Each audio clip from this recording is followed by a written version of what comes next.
Having established an effective territorial search and rescue organisation, contracting states will need to be able to speedily gather information about an aircraft emergency and process it quickly to ensure that an effective and appropriate search and rescue response can be made. Effective means of transmitting information about potential aircraft incidents must exist within a country, so that rescue coordination centres, known as RCCs, can start appropriate response action as swiftly as possible. RCCs shall immediately evaluate any information they receive to determine the extent of any response.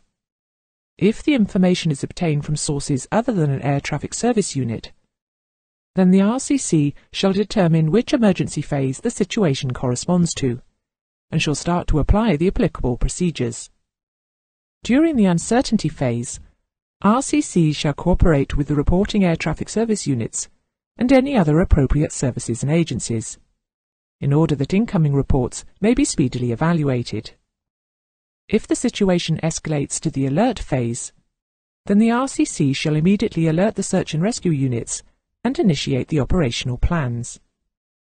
When an aircraft is believed to be in a state of distress, the RCC, in the order given here, will initiate action by appropriate search and rescue units in accordance with the operational plans, ascertain the position of the aircraft, estimate the degree of uncertainty regarding its position, and determine the extent of the search area, notify the aircraft operator and keep him updated of developments, notify adjacent RCCs who may be able to offer assistance or are concerned with the incident, notify the air traffic service unit of the situation if the information has been received from a non-aviation source, request at an early stage vessels, coastal stations, or any other assets to maintain a listening watch for any distress transmissions from the aircraft or emergency locator beacons, and keep those services informed of the search and rescue requirements,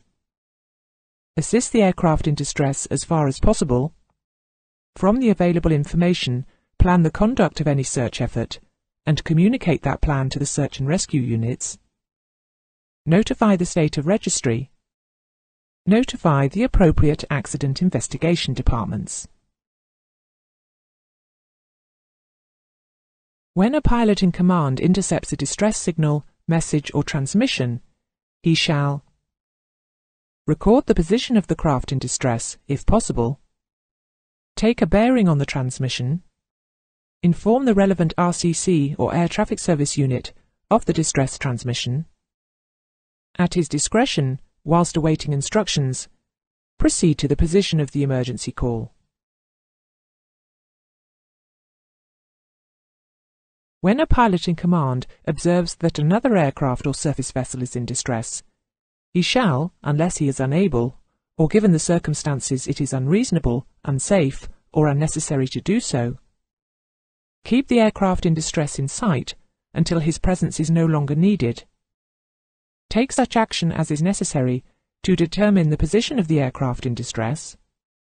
Report to the RCC or air traffic service unit as much of the following as he can: the type of aircraft in distress, its identification and condition, its position expressed in geographical coordinates, radio navigational fix or distance and bearing from a known landmark, the time of the observation, the number of observed survivors, the number of observed life rafts and occupants, the apparent physical condition of any survivors. Act as instructed by the RCC or Air Traffic Service Unit. If the first aircraft on the scene of an aeroplane crash is not part of the search and rescue effort, then he shall resume responsibility of on-scene commander of all subsequently arriving aircraft until a dedicated search and rescue aircraft arrives. Should he not be able to communicate with the RCC or ATSU, then he will pass over this responsibility to the first aircraft to arrive that is able to do so. It may be necessary for an on-scene commander to communicate with ground vessels and direct them to the scene of an aircraft in distress. Aircraft should do this by transmitting by any means at their disposal. Maritime frequencies can be used, but if no direct means of communications can be established, visual signals may be used. The following procedures, performed in sequence by an aircraft, mean that the aircraft wishes to direct a surface craft towards an aircraft or a surface craft in distress. Circling the surface craft at least once, then crossing the projected path of the surface craft close ahead and at low altitude, whilst rocking its wings, or opening and closing its throttles, or changing its propeller pitch.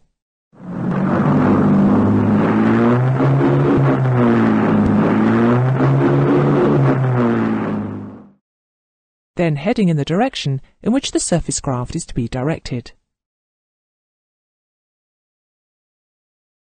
To signal that the assistance of the surface craft is no longer required, the following procedure should be performed. Cross the wake of a vessel close astern at a low altitude, whilst rocking your wings, or opening and closing the throttles, or changing the propeller pitch.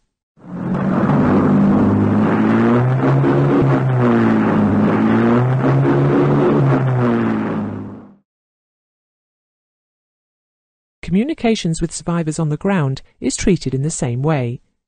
The on-scene commander must try all means to achieve direct communications.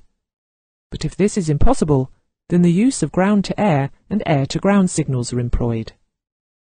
The internationally agreed search and rescue signals which follow are only used for the specific meanings assigned to them. The instructions they convey should be acted upon when observed. They are as follows. Firstly, ground-to-air signals from survivors to aircraft. We or I require assistance. We or I require medical assistance. No or negative. Yes or affirmative. Proceed in this direction. And ground-to-air signals from search teams to aircraft. The operation is completed. We have found all personnel. We have found only some survivors. We are not able to continue, returning to base.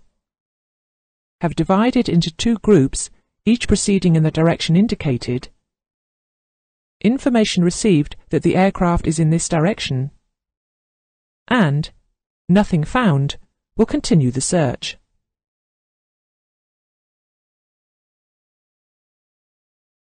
Rocking your wings or switching on and off your landing or navigation lights indicates that ground signals have been understood.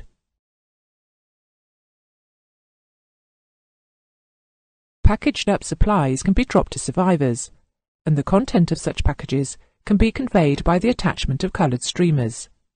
ICAO document 7333 specifies the following.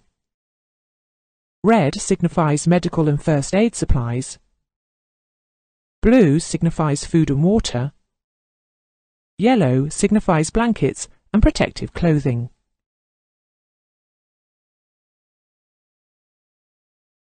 Perhaps the most important role that a non-specialist aircraft may play in the initial stages of an unfolding search and rescue operation is that of relaying communications.